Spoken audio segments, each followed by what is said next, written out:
Hi, this is Sean. So today's video is going to be about the complete history of every watch ever. It's a joke. It's going to be about the kind of history of wristwatches from 1918 until now. And obviously this will not include every wristwatch, but I thought it would be interesting to have a look at the kind of way watches have changed over the decades and the aesthetic changes that have taken place and some of the kind of key models that have come out, in my opinion, over the 20th century and up until 2023. So don't be too disappointed if a watch that you really like is not in the video. It's more about the changes that have taken place to watches. So, for example, I don't mention the Rolex Explorer because I wanted to concentrate on, in the 50s, lots of sports models came out and, Rolex Explorer was just one of them. So without further ado, we'll get into it. Thank you. So what's interesting as well about this video is that it gets more sparse as it gets closer to now. So tell me what you think about that in the comments.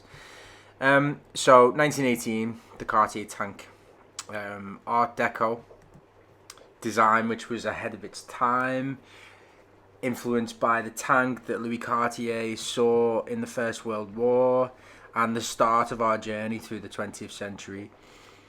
I associate rectangular and square watches with the early part of this journey. Then you've got the Vacheron, 1921.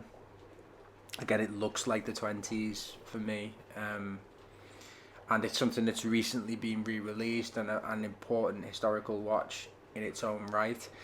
Can you guess what comes next? That is the Jaeger LeCoultre Reverso. Quintessential 30s watch, Art Deco, as we've said before. And at the time, a sports watch, which looking at it now is hilarious. Then the Rolex Bubbleback, which was a step on the road towards modern Rolexes with the Oyster case. And it looks pretty modern, this watch, for a 1930s watch, which was, really interesting. Had to mention a Flieger, pilot's watches, obviously the Second World War in the 40s, which a lot of pilots will have worn watches like this, particularly obviously the Luftwaffe when you think of the word Flieger. When I also think of the 1940s, I think of chronographs. So this is a Universal Genève Tri-Compacts. And in my head, when I think about the 20th century and watches, I think about chronographs in the 1940s. Then you have, in 1945, the very first Rolex Datejust, which is obviously a massive event in the history of watches. It looks pretty similar to the Datejusts that we can see now, with a few subtle differences. And then you're coming into kind of more recognisable, what you might call vintage wristwatches. And this is the first Seamaster, which appeared in 1948. And, that collection's still around today. Very, very different.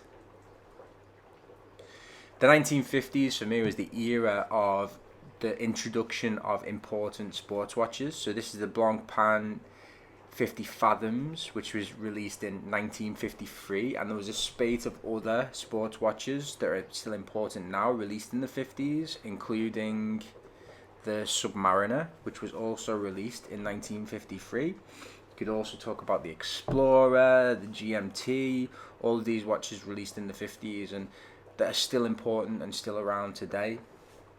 I also think in the 1950s there was a bit more experimentation with things like movements.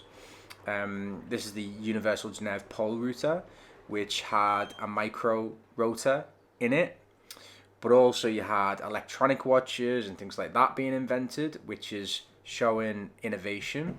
Here you have one of the most important watches ever, the Speedmaster, first introduced in 1957, perhaps more associated with the 60s, but this is the first ever edition.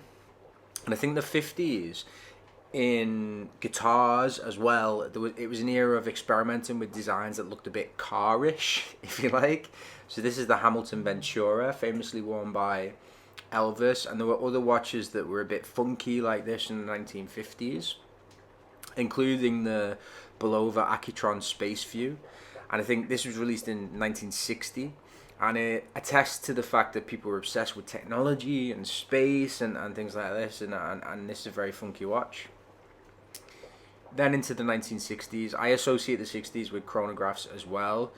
Again, a spate of chronographs. I've not mentioned Breitling, but you know, the Navi timer was released in the 60s. As far as I'm aware, actually, I could be wrong about that. And then you have cushion cases, which is another thing that I associate with the 1960s. So this is the Seamaster Cosmic, which came in the late 60s. And I think the cushion case is a really characteristic 60s thing. And then a couple of chronographs. This is the Zenith El Primero, which was first released in 1969. The first ever automatic chronograph, if I'm right. And then a big event, the first ever quartz watch, the Astron by Seiko, another cushion case. And this changed the game completely in watchmaking and led to the quartz crisis in the 70s, which completely changed the face of watches forever. Have to finish the 60s with the Big Daddy, the Speedmaster, which obviously went to space in 1969, and you know, forever down in folklore in the watch world, and one of the most famous watches ever, and that is very, very recognizable to one you would see today. The first ever digital watch appeared in 1972, Pulsar. James Bond wore it, and obviously this is another big event. A lot of watches now are digital. The first one ever. This was very, very expensive when it was released, and Hamilton also do one that was very similar.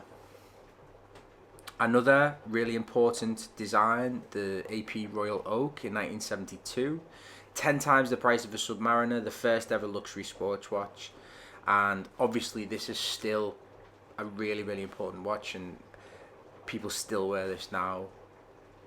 I associate the 70s with really funky designs as well. So the Lip Mac 2000, designed by Roger Talon, and this is watch companies trying to stay relevant with the advent of battery watches, and it's something that led to loads of different designs. First ever Casio digital came in 1974, the Casiotron, and again, you know, this is really recognizable to the type of Casio you would see today, and the design is still relatively similar to those that we can see. The Patek Nautilus in 1976, designed by Gerald Genta, obviously a really important design and quintessential to the 70s. Another thing that happened in the 70s was companies were producing more quartz watches, and Rolex produced its first quartz watch, well, not its first, but the first mass-produced one, in 1973, the Oyster Quartz. First and only, they don't produce quartzes anymore. Another thing I associate with the 70s is integrated bracelets. So the Tissot PRX was another watch that was released in 1978, which was part of this trend. And another watch that's been re-released relatively recently, and a little bit Royal Oak Nautilus-like Hublot came around in 1980. And something that is taking us a bit more into the modern world, if you like, with the gold case, with the design. It's a bit reminiscent of the Royal Oak, and also the era of the cheap watch, the 80s. So the Swatch, the very first Swatch was released in 1983, and obviously Swatch are a very, very important company in the world of watches, and to a certain extent, one could say that they did save the Swiss watch industry, because they now obviously own quite a lot of Swiss watch companies. Another watch that was released for the first time in 1983 was the Casio G-Shock. This is the first ever G-Shock, which is very, very reminiscent of the one that's still available now, and another really, really important watch. I think when I think of the 80s, I think of two-tone. So I think of the Datejust two-tone, and Christian Bale's character in American Psycho wearing it, businessmen wearing it. And another thing that happened in the 80s was Tag bought Heuer in 1985. And the Formula One is just a hilarious watch, and I love it. And it was first released in 1986, and it's become a really important part of their collection. And another watch that seems really 80s to me is the Cartier Santos Galbe, which was first released in 1987, if I'm correct. Then into the 90s, and the Rolex Yachtmaster was first released in 1992, which apparently it was a redesign of the Submariner, which they changed their mind about, which doesn't seem likely, but then it became the Yachtmaster. The first ever 9F, Seiko 9F, was released in 1993, which is important because it's about developing quartz watches. And then the Patek Aquanaut came in 1993 too, which, to be honest, it isn't a very 90s watch. So I included it because it's important. Sorry, 1997, but it isn't very 90s at all. And then the Lange Datograph first arrived in 1999.